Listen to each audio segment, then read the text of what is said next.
الله معكم أحبائي. آخر تطورات الحرب بين روسيا وأوكرانيا حتى مساء 9 مايو، واصل الجيش الروسي عمليات التقدم في الساعات الأخيرة، وتمكن من السيطرة على إحدى البلدات في جبهة سومي، فيما كانت العمليات مستمرة في جبهة خاركيف وفي مدينة كوستانتينيفكا وفي جبهة زابوروجي وكذلك في اتجاه كراماتورسك، مع محاولات أوكرانية مستمرة للضغط في الجبهة.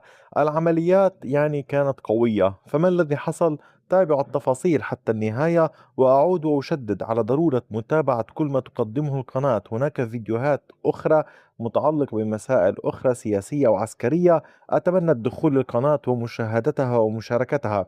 ولنبدأ من جبهة سومي، حيث تمكن الجيش الروسي من السيطرة على كامل بلدة رياسني بعد معارك مع القوات الأوكرانية في القسم الغربي المتبقي من هذه البلدة.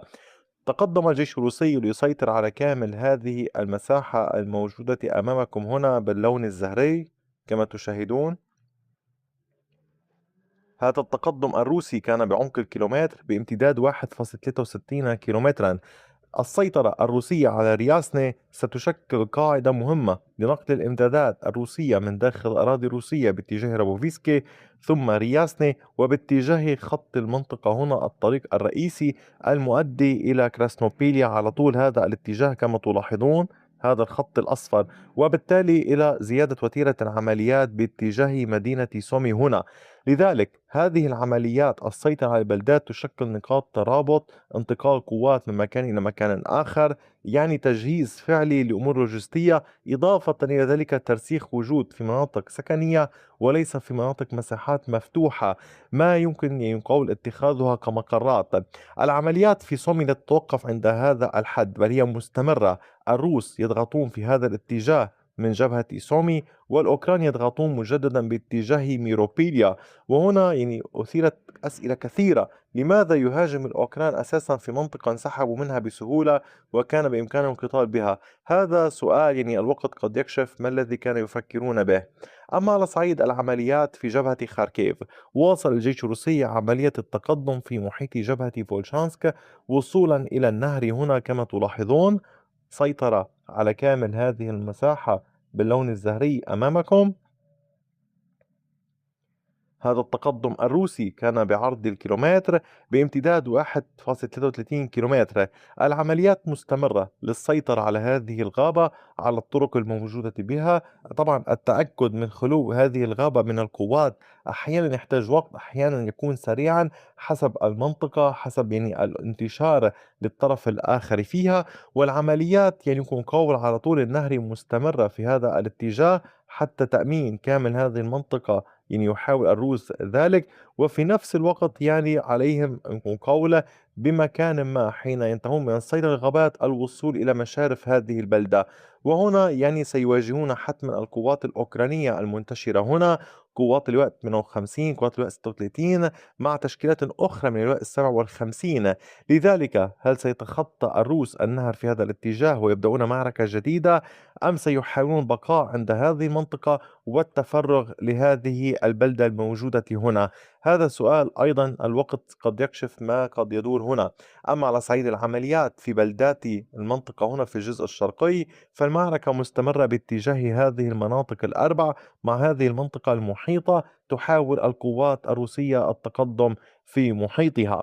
على صعيد العمليات في اتجاهات كراماتورسك، كان هناك توسع جديد للوحدات الروسية. هنا نحن نتحدث عن جبهة كراماتورسك، ولكن تحديدا باتجاه سلافيانسك. على طول المنطقة هنا تقدمت القوات الروسية، وسعت السيطرة على ضفتي النهر في اتجاه تيتيانيفكا، ففرضت سيطرتها على كامل هذه المنطقة باللون الزهري كما تشاهدون أمامكم. التقدم الروسي هنا بعمق 850 مترا بعرض 870 مترا. سيطرت الوحدات الروسية على هذا القسم الشمالي الشرقي من هذه البلدة.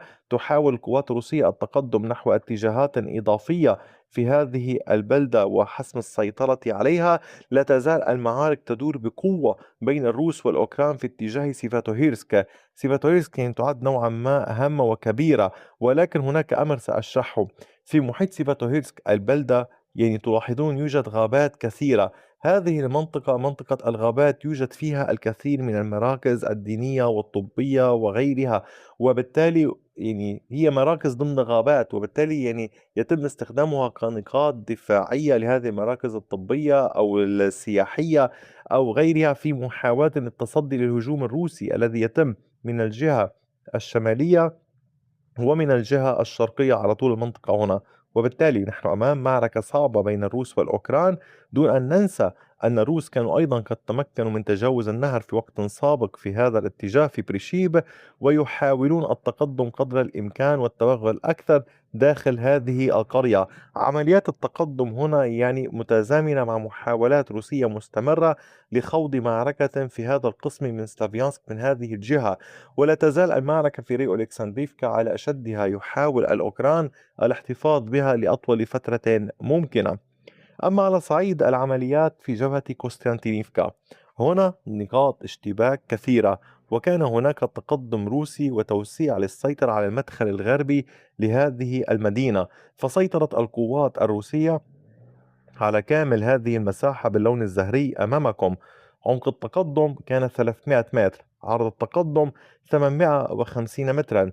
عشرات المنازل تحت السيطرة الروسية في هذه المنطقة، ولا تزال القوات الروسية سأريكم تعمل على طول المنطقة هنا للسيطرة على مبانٍ إضافية لربط مناطق السيطرة ببعضها البعض والتوغل أكثر في عمق المدينة. ولكن في النهاية نحن نتحدث عن مدينة، أي حرب شوارع. إضافة إلى ذلك تلاحظون أن النطاق هنا يضيق على القوات الأوكرانية الموجودة وسط هذا المكان، يعني من كلا الاتجاهين القوات الروسية تضغط، وبالتالي مصير القوات الأوكرانية في هذه المنطقة يعني لن يكون بالسهل وسط مئات المنازل. طبعا يمكنهم القتال، يمكنهم الصمود كما في بقعة أخرى كما شاهدنا في كوبيانسك، كما حال الروس كان في وقت سابق في مكان ما.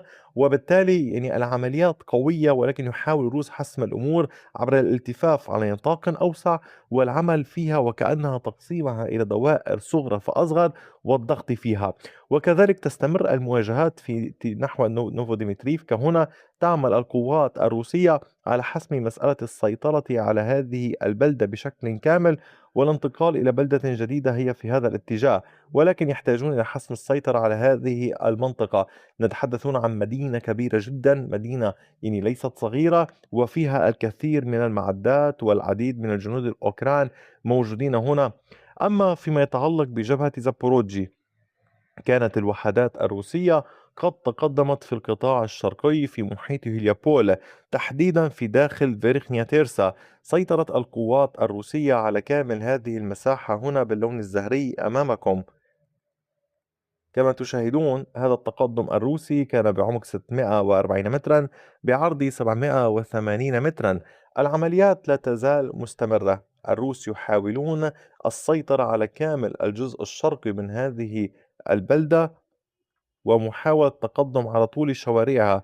الأوكران يحاولون الصمود في هذا الاتجاه، ويحاولون قدر الإمكان منع الجيش الروسي من إحراز تقدم وسط اشتباكات قوية تجري في بلدات تسفيدكوفي وكريجينشني. هي قرى صغيرة، يعني المعركة قائمة في هذه المنطقة ككل وداخل هذا الاتجاه، مع معركة قوية جدا تجري في محيط فوزديشيفكا وريزديفيانكا وفي كامل هذا النطاق.